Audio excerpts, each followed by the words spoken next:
Good afternoon. My name is Brandon Allen with Tadlock Roofing. I'm at 4600 West 19th Street, and first thing we're going to take a look at here is going to be shingle condition. And the type of shingle we have on this roof is a architectural dimensional shingle. And if we look at a section back here, we're on the back plane of the roof. You can see if we pull up a tab here, adhesion's starting to go on the shingles. However, there's still a good bit of flexibility, but I'm noticing a lot of curling in these shingles. Granule loss wise, we're probably looking at about 20 to 30%. I'm starting to notice the chunking coming out of the shingles. A lot of that is that slower granule loss, and the curling is due to the tree coverage which we have over this roof, so it's holding moisture in.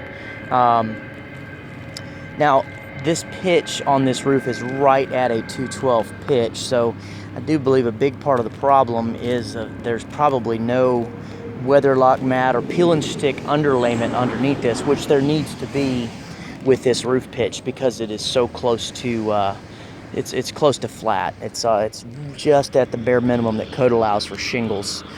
Something else I've noticed here too is how the shingles were installed. If you can see here the seams in the shingles, they stagger up, and that's actually not the correct way to install a dimensional shingle. They should go in a stair-step pattern.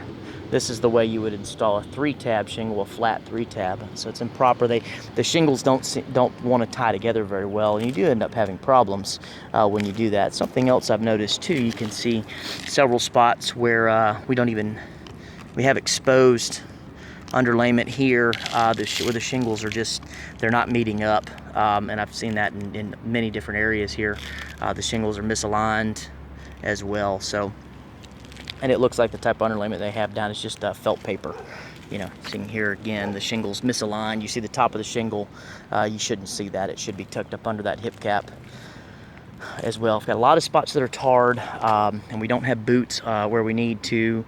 There's no split boot on that pole, that power insert pole.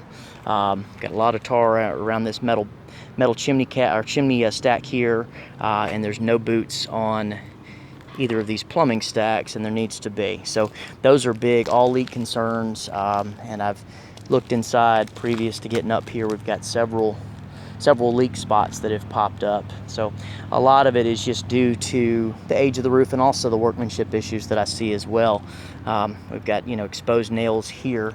So those are all concerns. I would definitely say the roof is probably in need of a re-roof, just due to the number of problems and leaks that I see inside. Now, over here addressing the flat section, we've got the rubber roof, or EPDM.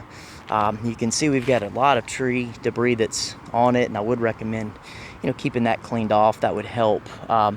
This section, they did not have any leaks in, and I checked. The material is still adhering down well.